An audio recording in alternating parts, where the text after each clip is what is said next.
بسم اللہ الرحمن الرحیم۔ سمینہ کمرے میں داخل ہوئی اور اس نے کہا، امی جان وہ کہاں گئے؟ بلقیس نے مسکراتے ہوئے جواب دیا، وہ باہر گئے ہیں بیٹی۔ سمینہ نے صندوقچی میں ہاتھ ڈال کر موتیوں کا ایک ہار نکالتے ہوئے پوچھا، امی جان یہ آپا کے لیے ہے؟ ہاں بیٹی، یہ تمہارا سرنگا پٹم والا بھائی لایا ہے اور وہ تمہارے لیے بھی بہت سے زیورات لایا ہے، دیکھو۔ اور میرے لیے کپڑے بھی لایا ہے؟ ہاں۔ ہار بھی؟ ہاں۔ وہ تمہارے لیے کنگن، بالیاں اور انگوٹھی بھی لایا ہے۔ سمینہ نے شکایت کے لہجے میں کہا، لیکن شہباز بھیا میرے لیے کبھی کوئی چیز نہیں لاتے، الٹا مجھے ڈانٹا کرتے ہیں۔ اب اگر انہوں نے مجھے کچھ کہا تو میں یہاں نہیں رہوں گی۔ تم کہاں جاؤ گی؟ بلقیس نے مسکراتے ہوئے پوچھا۔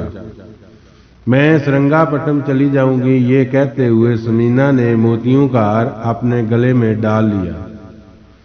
بلقیس نے کہا، اگر سرنگا پٹم میں کسی نے ڈانٹ دیا تو پھر میں وہاں بھی نہیں رہوں گی، میں ادونی والی خالہ جان کے پاس چلی جاؤں گی۔ بلقیس نے چھیڑتے ہوئے کہا، لیکن اگر انہوں نے نہ آنے دیا تو؟ واہ جی واہ، کیسے نہیں آنے دیں گے؟ میں ان کے برتن توڑ ڈالوں گی۔ میں یہ کہوں گی کہ میں چھت پر چڑھ کر چھلانگ لگا دوں گی اور وہ ہاتھ جوڑ کر مجھے رخصت کریں گے۔ اکبر خان کی بستی میں پہنچنے کے چند گھنٹے بعد مراد علی کے دل سے اجنبیت کا احساس دور ہو چکا تھا۔ وہاں ایسے لوگ موجود تھے جن کے دل پر اس کے باپ کی یاد نقش تھی۔ یہ لوگ اپنے بچوں کو اپنے ماضی کی جو داستانیں سنایا کرتے تھے، ان میں روہیلا سورماؤں کے ساتھ معظم علی کا ذکر بھی آتا تھا۔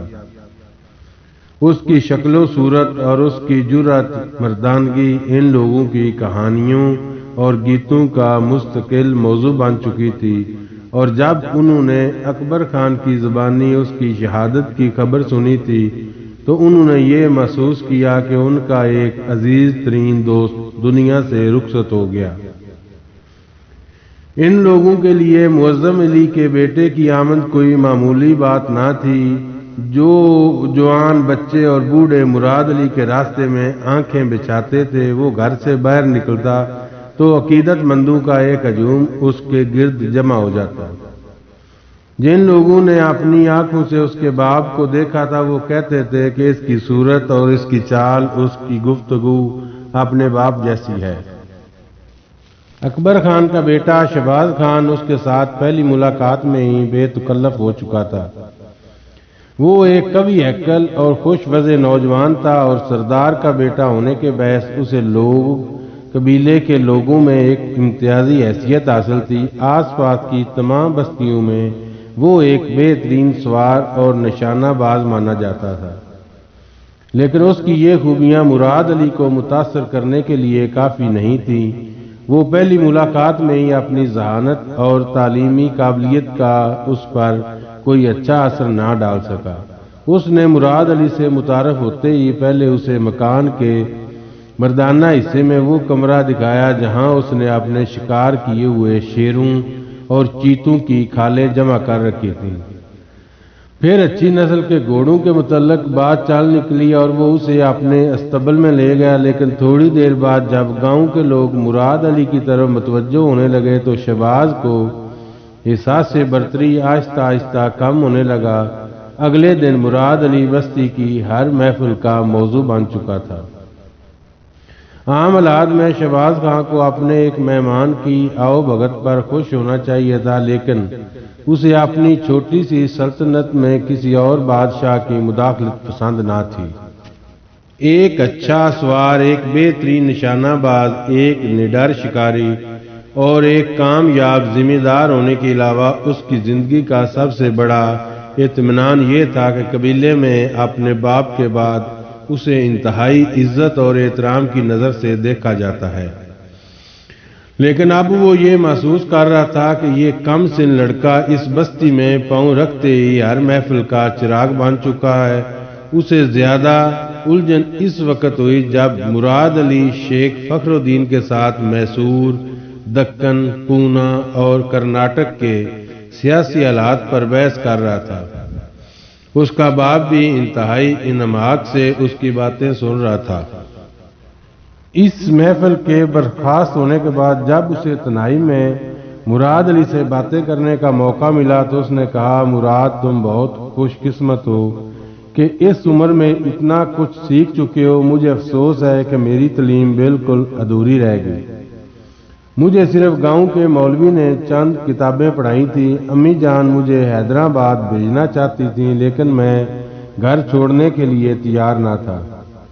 ابا جان بھی اس پر خوش تھے کہ میں حیدرآباد جاؤں۔ پھر جب میں بڑا ہوا تو خالو جان نے یہاں آ کر کئی بار اصرار کیا کہ میں ادھونی کی فوج میں شامل ہو جاؤں۔ وہ یہ کہتے تھے کہ میں بہت جلد ترقی کر جاؤں گا، لیکن ابا جان ادھونی کی فوج کا نام تک سننا پسند نہیں کرتے۔ وہ الٹا خالو کو سمجھایا کرتے تھے کہ تم اپنے لڑکے کو سپاہی بنانے کی بجائے کسی اچھے کام پر لگاؤ۔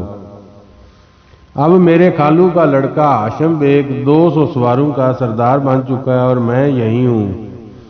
خالو جان جب بھی آتے ہیں ابا جان سے یہ کہتے ہیں کہ تم نے اپنے لڑکے پر ظلم کیا ہے۔ اگر یہ فوج میں ہوتا تو ادھونی کے تمام نوجوانوں سے آگے نکل جاتا۔ مراد علی نے کہا، آپ کو سپاہی بننے کا شوق ہے؟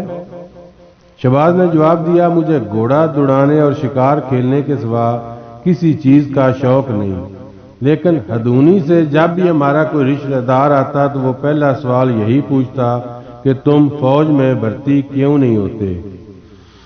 اور یہ میں محسوس کرتا ہوں کہ مجھے بزدلی کا طعنہ دے رہے ہیں۔ مراد علی مسکرایا، ادھونی کی فوج میں بھرتی ہونے سے کوئی آدمی بہادر نہیں بن جاتا۔ بہادر صرف وہ ہوتے ہیں جو کسی مقصد کے لیے لڑتے ہیں۔ چچا جان برسوں سے ایک سپاہی کا لباس اتار چکے ہیں، لیکن ادھونی یا حیدرآباد کی فوج کا کوئی آدمی یہ نہیں کہہ سکتا کہ وہ ان سے زیادہ بہادر ہے۔ شہباز خان قدرے مطمئن ہو کر کہا، میرا خیال تھا کہ میرے متعلق ہاشم بیگ کی طرح تمہاری رائے بھی شاید یہی ہو کہ میں اپنی کاہلی کی وجہ سے فوج میں شامل نہیں ہوا۔ مراد علی نے جواب دیا، نہیں بھائی جان، میں آپ کے متعلق کبھی بری رائے قائم نہیں کر سکتا، اور اگر کبھی ہاشم بیگ نے یہ سوچا کہ اس نے کن مقاصد کے لیے تلوار اٹھائی ہے تو اسے آپ کی بستی کے ایک معمولی کسان کی زندگی بھی قابل رشک نظر آئے گی۔ اگر مجھ سے کوئی یہ کہے کہ تم ادھونی کی فوج کا سپہ سالار بننا چاہتے ہو یا میسور کی بستی میں ایک گمنام کسان کی زندگی بسر کرنا چاہتے ہو تو میں کسان کی زندگی کو ترجیح دوں گا۔ شہباز علی کو مراد علی کی یہ بات پسند نہ آئی، تاہم وہ اس بات پر ایک طرح کا اطمینان محسوس کر رہا تھا کہ معظم علی کا بیٹا اسے فوج کا کوئی بڑا عہدیدار نہ ہونے کے باوجود قابل احترام سمجھتا ہے۔ مراد علی کو تنویر کی برات کی آمد سے 5 دن قبل وہاں پہنچا تھا اور یہ 5 دن اس کے لیے زندگی کا ناقابل فراموش حصہ بن چکے تھے۔ گھر میں ننھی سمینہ سائے کی طرح اس کے ساتھ رہتی، تنویر اس سے پردہ کرتی تھی، لیکن بلقیس کو جب کبھی تھوڑی بہت فرصت ملتی وہ اسے اپنے پاس بلا لیتی اور گزرے وقتوں کی باتیں شروع کر دیتی۔ ایک صبح تنویر اپنی 2 سہیلیوں کے ساتھ ایک کمرے میں بیٹھی ہوئی تھی۔ سمینہ کمرے میں داخل ہوئی۔ تنویر نے ایک شرارت امیز تبسم کے ساتھ اس کی طرف دیکھا اور کہا، سمینہ یہ کہتی ہے کہ تمہارے سرنگا پٹم والے بھائی کی ناک چپٹی ہے۔ کون کہتی ہے؟ سمینہ نے غضبناک ہو کر پوچھا۔ میں کہتی ہوں، سمینہ کی ایک سہیلی نے جواب دیا، اور میں یہ بھی کہتی ہوں کہ وہ گنجا بھی ہے۔ دوسری سہیلی نے کہا، اری میں نے بھی اسے دیکھا، اس کا رنگ بالکل سیاہ ہے۔ ٹھہرو، سمینہ منہ بسورتے ہوئے چلمن اٹھاتی ہوئی کمرے سے باہر نکل گئی۔ تنویر نے کہا، اب یہ امی جان سے ہماری شکایت کرے گی۔ چند منٹ بعد تنویر کی ایک سہیلی نے سین کی طرف دیکھا اور بدحواس ہو کر کہا، اری تنویر، غضب خدا کا، وہ چڑیل اسے اسی طرف لا رہی ہے۔ تنویر نے چلمن کی اوٹ سے سین کی طرف دیکھا۔ سمینہ مراد علی کا ہاتھ پکڑے دروازے کے قریب پہنچ چکی تھی اور اس سے کہہ رہی تھی، بھائی جان، میں نے جھوٹ بولا تھا کہ آپ کو امی جان نے نہیں بلایا، آپ تھوڑی دیر یہاں ٹھہرے، میں ابھی آتی ہوں۔ مراد علی کو تذبذب اور پریشانی کی حالت میں چھوڑ کر وہ کمرے میں داخل ہوئی اور بولی، اب اچھی طرح دیکھ لو۔ تنویر نے ایک ہاتھ سے اس کی گردن دبوچ لی اور دوسرا ہاتھ اس کے منہ پر رکھتے ہوئے کہا، سمینہ خدا کے لیے شرم کرو، جاؤ انہیں باہر لے جاؤ ورنہ میں بری طرح پیٹوں گی۔ سمینہ تنویر کے ہاتھوں کی گرفت سے آزاد ہو کر بولی، آپ پھر تو نہیں کہیں گی کہ ان کی ناک چپٹی ہے؟ خدا کی قسم بالکل نہیں۔ سمینہ ایک فاتحانہ مسکراہٹ کے ساتھ کمرے سے باہر نکلی اور مراد علی کا ہاتھ پکڑتے ہوئے بولی، آئیے بھائی جان۔ کیا بات تھی سمینہ؟ اس نے سین سے باہر نکلتے ہوئے پوچھا۔ کچھ نہیں بھائی جان، وہ مذاق کر رہی تھی۔ کون مذاق کر رہی تھی؟ آپا کی سہیلیاں۔ کس کے ساتھ؟ میرے ساتھ۔ لیکن تم نے مجھے کیوں کہا کہ آپ کو امی جان بلاتی ہیں؟ اس لیے کہ وہ آپ کو اچھی طرح دیکھ لیں۔ کون؟ وہی جو کہتی ہیں کہ آپ کی ناک چپٹی ہے۔ کون کہتی تھیں؟ آپا جان کی سہیلیاں۔ مراد علی نے اپنی پریشانی پر قابو پانے کی کوشش کرتے ہوئے کہا، اور تمہارا خیال ہے کہ میری ناک چپٹی نہیں؟ سمینہ نے رک کر غور سے اس کی طرف دیکھا اور ہنستے ہوئے بولی، بالکل بھی نہیں۔ اکبر خان کی تیاریوں سے معلوم ہوتا تھا کہ ادونی کی بارات بڑی دھوم دھام سے آنے والی ہے۔ مکان سے باہر ایک کھلے میدان میں خیمے اور شامیانے نصب کیے جا رہے تھے۔ اکبر خان اور شہباز خان دن بھر شادی کے انتظامات میں مصروف رہتے تھے۔ مراد علی کو بیکار بیٹھنا پسند نہ تھا۔ وہ ان کے کام میں ہاتھ بٹانے کی کوشش کرتا، لیکن بستی کے لوگ فوراً مداخلت کرتے اور کہتے، نہیں جی، آپ مہمان ہیں، ان کاموں کے لیے ہم موجود ہیں۔ لیکن ادونی سے اس قسم کے پیغامات مل چکے تھے کہ بارات دھوم دھام سے آئے گی، اور سوائے اپنی سادگی اور اپنی سادگی کے باوجود کسی کی زبانی یہ سننا گوارا نہ تھا کہ اس نے اپنی بیٹی کی شادی پر بخل سے کام لیا۔ چنانچہ مہمانوں کی آؤ بھگت کے لیے وہ اپنے تمام وسائل جمع کرنے میں مصروف تھا۔ 5ویں روز اکبر خان کے قبیلے کے لوگ گاؤں سے باہر جمع ہو کر حیرت اور استعجاب کے عالم میں بارات کے شاہانہ ٹھاٹ دیکھ رہے تھے۔ 30 ہاتھیوں پر دولہا اور اس کے خاندان کے علاوہ ادونی کے بڑے بڑے امراء اور سلطنت کے اعلیٰ عہدیدار سوار تھے۔ ہاتھیوں کے پیچھے کوئی 500 آدمی گھوڑوں پر سوار تھے اور ان کے پیچھے ساز و سامان کی لدی ہوئی گاڑیوں کے ساتھ پیادہ سپاہیوں، نوکروں، خیمہ برداروں کا ایک ہجوم چلا آ رہا تھا۔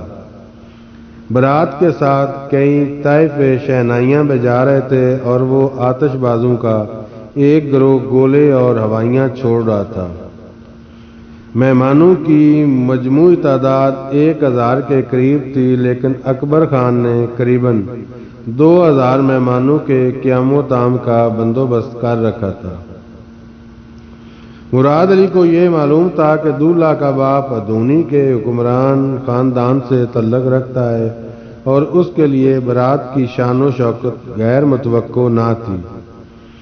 تاہم یہ بات اس کے لیے انتہائی تکلیف دہ تھی کہ مہمانوں کے ساتھ ادونی کے چند باج گزار مرہٹا سردار بھی تھے۔ اکبر خان اس کے قریب کھڑا شیخ فخر الدین سے انتہائی غصے کی حالت میں کہہ رہا تھا، شیخ صاحب یہ لوگ پاگل ہو گئے، مجھے معلوم نہ تھا کہ وہ میری لڑکی کی بارات پر میری قوم کے بدترین دشمنوں کو لے کر آئیں گے۔ مرزا طاہر بیگ کو مرہٹوں کے متعلق میرے جذبات کا علم تھا، لیکن اس کے باوجود اس نے یہ حماقت کی ہے۔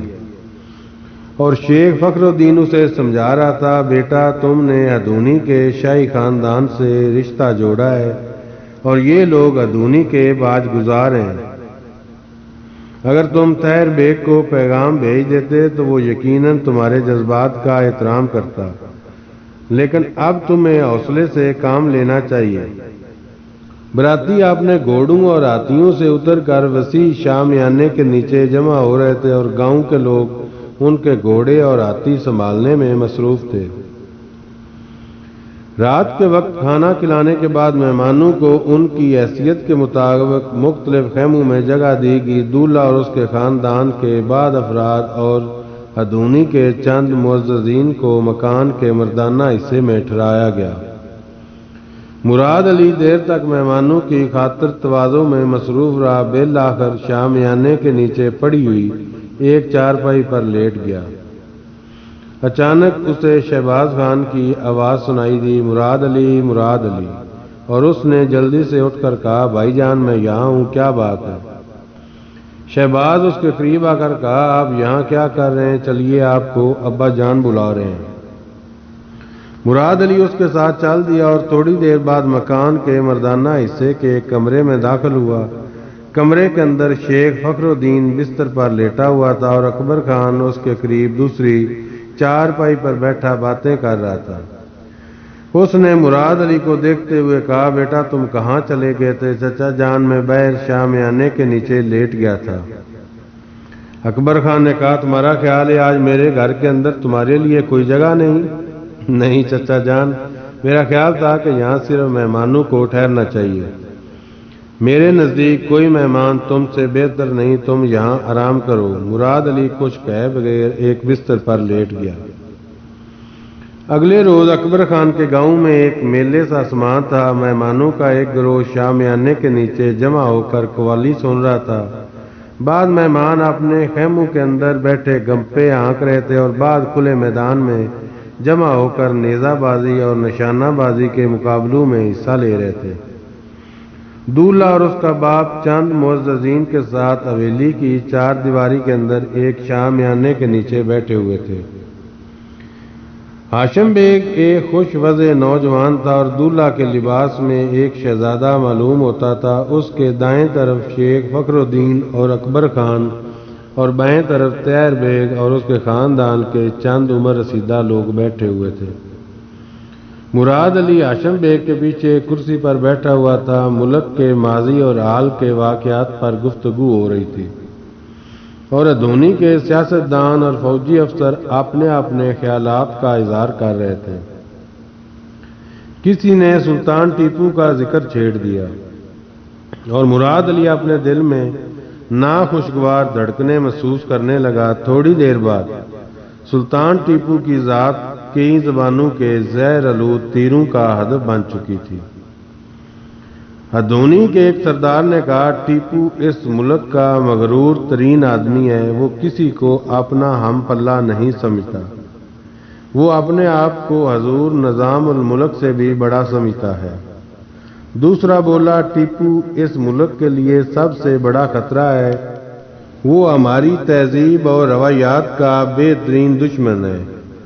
وہ اونچ اور نیچ کی تمیز مٹانا چاہتا ہے۔ اس کے دربار میں کورنش بجا لانا یا جھک کر سلام کرنے کی ممانعت ہے، اور وہ اپنے سامنے کسی ذلیل ترین آدمی کا بھی سر جھکا کر کھڑا ہونا پسند نہیں کرتا۔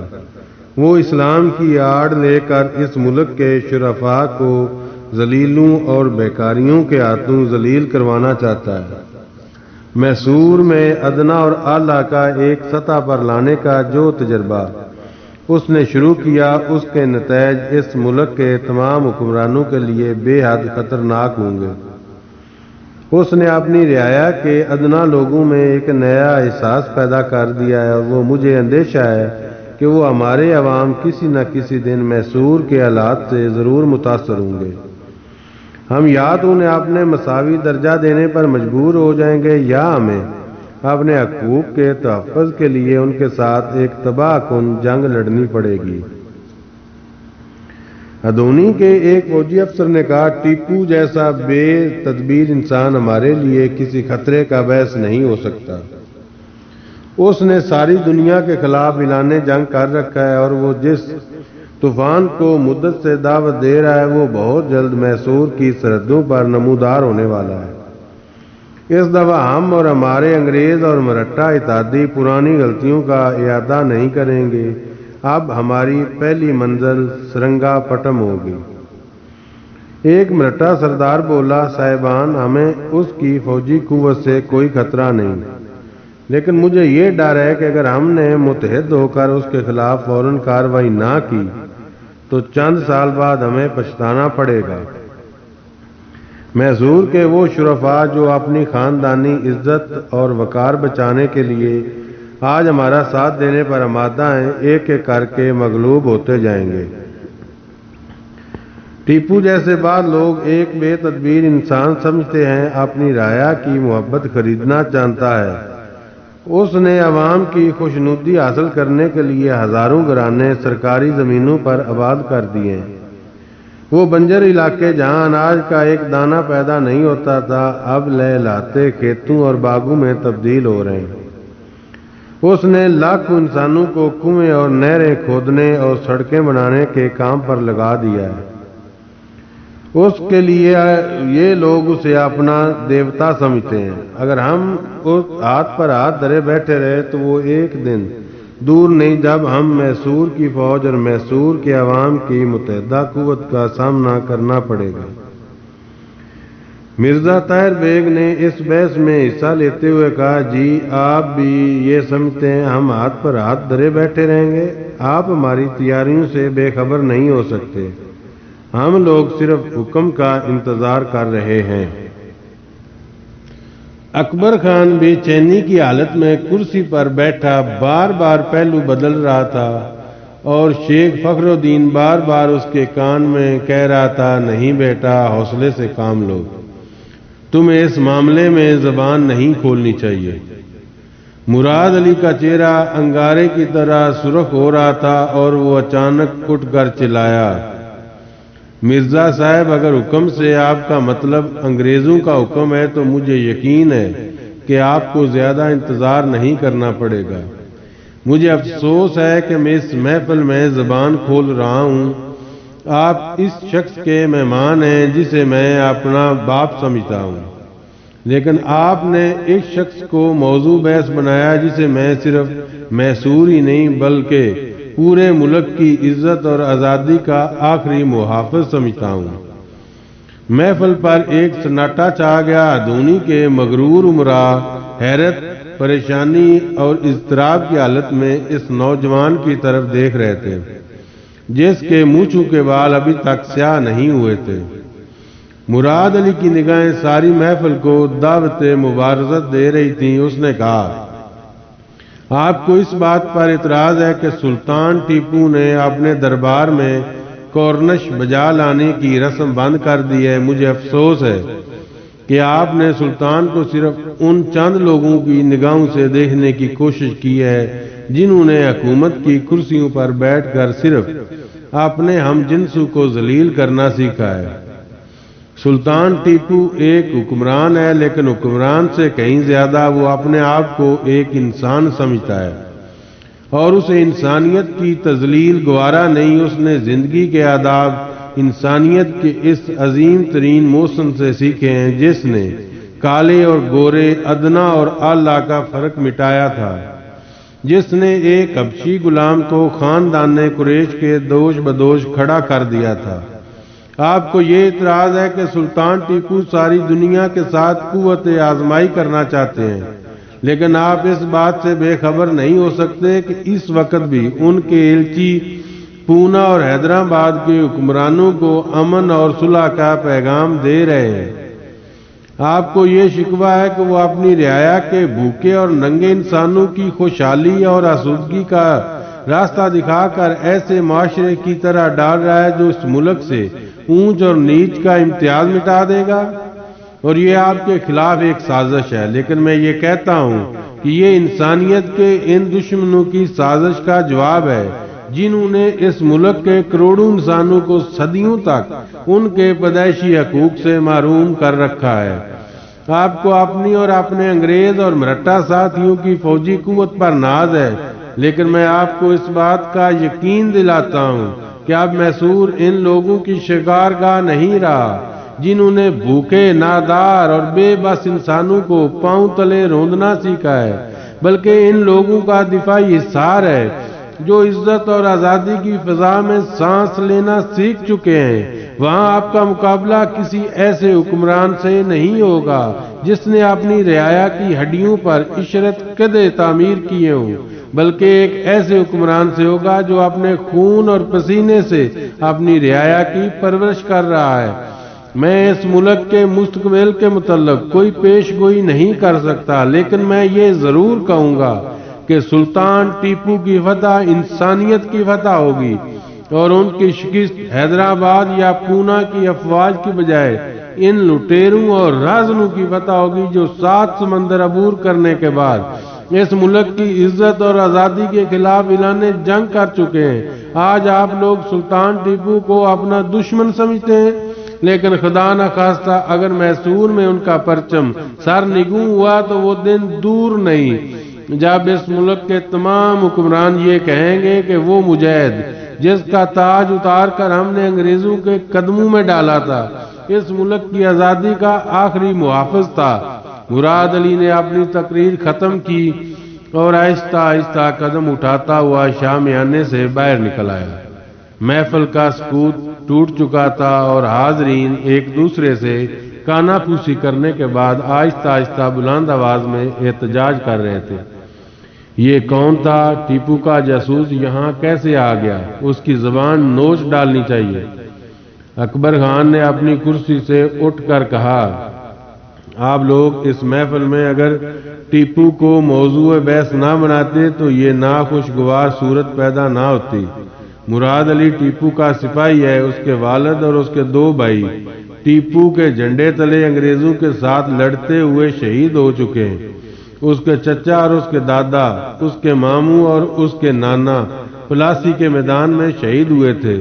مجھے اس سے یہ توقع نہ تھی کہ کسی محفل کا خوف یا احترام سے کوئی غلط بات سننے پر مجبور کر دے گا۔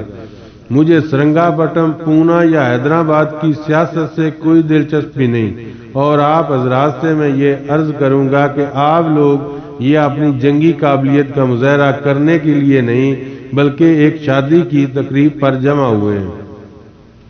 ہدونی کے ایک سردار نے کہا، لیکن اس نے ہماری توہین کی ہے، ہم کل کے بچے کی یہ زبان درازی برداشت نہیں کر سکتے۔ ایک خوش پوش اور باروب آدمی جو طاہر بیگ کے قریب بیٹھا ہوا تھا اپنی جگہ سے اٹھا اور اس نے کہا، بھائی اس نے ہماری توہین نہیں کی، اس نے تمہیں یہ سمجھایا ہے کہ ہر محفل ہر بات کے لیے موضوع نہیں ہوتی۔ اگر وہ نوجوان ٹیپو کا سپاہی ہے تو ہمیں اس کی جرأت اور ہمت کی داد دینی چاہیے، اس نے اپنا فرض ادا کیا ہے اور ہدونی کی فوج کے افسروں کے سامنے ایک اچھی مثال قائم کی ہے۔ اب ہمیں کسی اور موضوع پر گفتگو کرنی چاہیے۔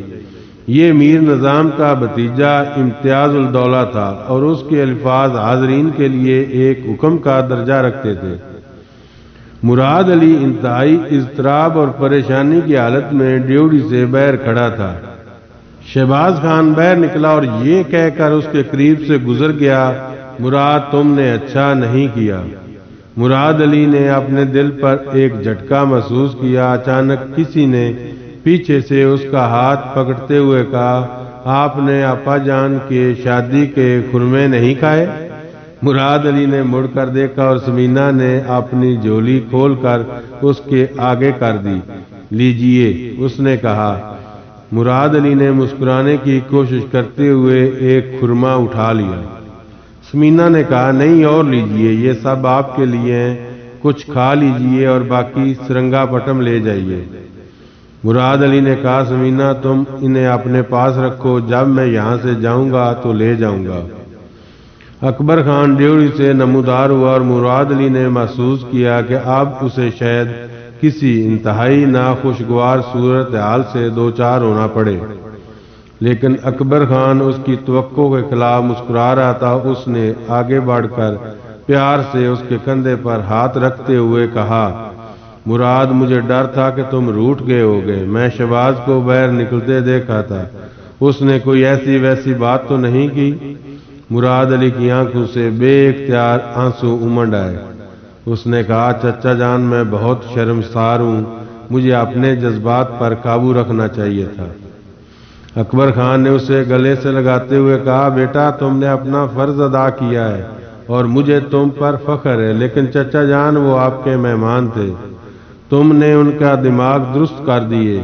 امتاز الدولہ تمہاری باتوں سے بہت متاثر ہوا ہے، وہ نظام کا بھتیجا ہے اور اس نے تمہارے ساتھ علیحدگی میں ملاقات کی خواہش ظاہر کی ہے۔ چلو تم اپنے کمرے میں بیٹھو، میں اسے وہاں لے کر آتا ہوں۔ مراد علی اور اکبر خان دوبارہ حویلی میں داخل ہوئے۔